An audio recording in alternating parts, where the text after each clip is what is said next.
Hey now, it's Sharon, and I'm back to share another idea on how we can better policing here in the US. And if you're new to the channel, I'm a retired detective. I worked for 20 years for a southeastern city in the US, and I was also in the military. I'm sharing my ideas, experiences, opinions, thoughts, and perspective, and in hopes of helping others who dare to come into policing or the career officer. And this can probably help on any job, as a matter of fact, just providing different perspectives and then you guys sharing through the comments and things like that. That can help anybody. It helps me a great deal when you guys comment. But last week I talked about the truth and just questioning the idea of how the truth is not taken so seriously in policing, especially if you're going to get another officer in trouble. And so I wanted to just share real quick from my book. Oh, here's the book. My Middle Eastern Conflict, Looking Back at My Future. You see the stick figure, you see the directions. But yeah, I wrote the book. I put it together a couple of years ago, as a matter of fact, but I talk about the ostracism and the retaliation I went through, and I share some of the journaling thoughts and ideas that I had at the time. And so I wanted to share real quick with you because, again, there's a sergeant. I changed the names in the email, and there was a sergeant of mine that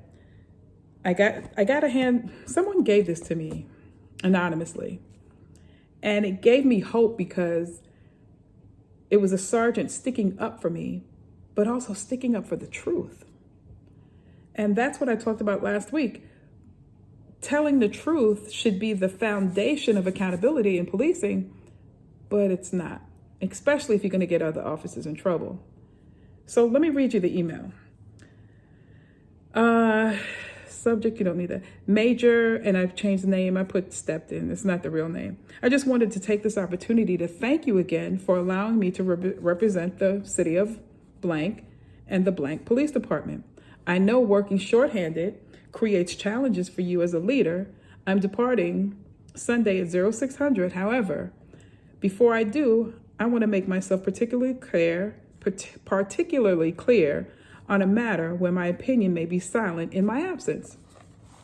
My staff and I work diligently to protect the values and honor of the blank police department. The most valuable tool we have to fight corruption is found in the voices of the men and women of this department.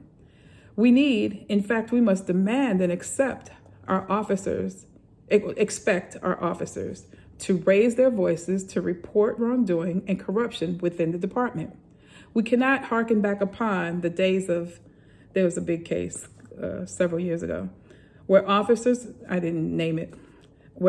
clothed themselves in dark silence. A dark silence that, once exposed to the light, severely damaged the citizens' trust in us and crippled the city financially. We must continuously encourage our officers to challenge themselves and one another to do the right thing when faced with ethical dilemmas. You and I both know that a few of us will not be up to such a task. The corruption unit, I changed the name of the unit, exists in the absence of their personal courage to confront unethical conduct.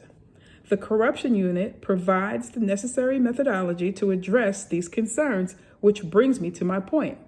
Investigator Sharon Walters witnessed what she articulated as a crime of theft committed by the members of that task force. She properly reported it to the corruption unit.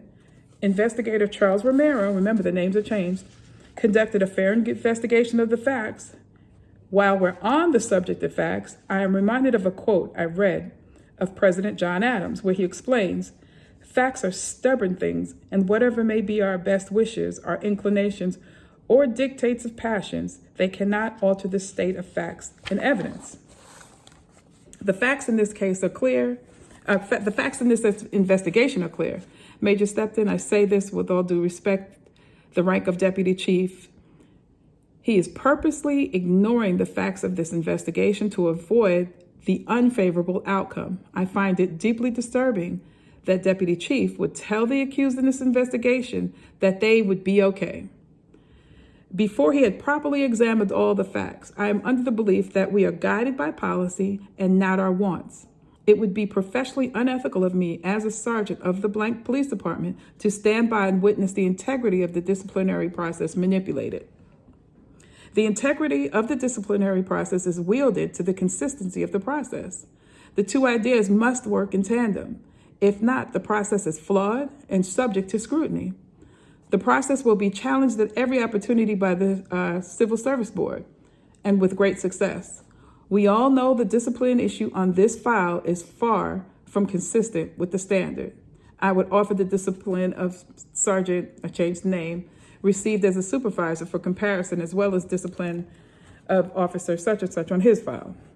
The role of the corruption unit supervisor comes with enormous pressures. I see having such pressures as a privilege, but I am often tested professionally on whether to speak or remain silent myself. But for the sake of and in honor of Investigator Walters and any other officer who possesses such ethical aspirations to do the right thing, I cannot be silent. As a team, we cannot be silent. We must make a diligent effort to make sure the process works as it should. I look forward to seeing you all again soon. Respectfully, and I changed the name. So he sent that email to the deputy chief and major because he knew the facts were going to be manipulated. He knew that there was going to be some cutting of corners. And why is that? And again, I said the environment creates it. When we have vague policies and SOPs that can be interpreted 3-4 different ways, then you have your bias that you come with. I talk about that in other videos. I came with a bias. That's like breeding corruption. And so if telling the truth is questionable, is it a police department? Is it a department that leads with integrity? I don't know, but I just want to share that little bit with you. Oh, the book, here it is again. You can find it on lulu.com under the Religion and Spirituality tab.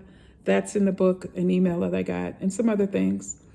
But yeah, the truth in policing should be foundational, but I would say the foundation is cracked. And how do we fix it? How do we fix it? I have a plan. I have an idea. I'm sharing my perspectives, and hopefully I can get some perspectives back from you guys if you don't mind commenting on some of maybe your experiences. That email is, I forgot, I think it's 2025, so it might be 15 years old when I started to go through this stuff. 15 years ago, 20 years, 15 years ago. And so I just want to share that little bit with you. If you don't mind, comment, share some ideas, share some of your perspectives or some things that you've gone through and what could work. And take a look at it in my online store. The link is in the description. The link for the book will be in the description also. And that's it for this week. And as is our tradition, you don't necessarily have to go through a thing to learn from it. Talk to you later. Bye.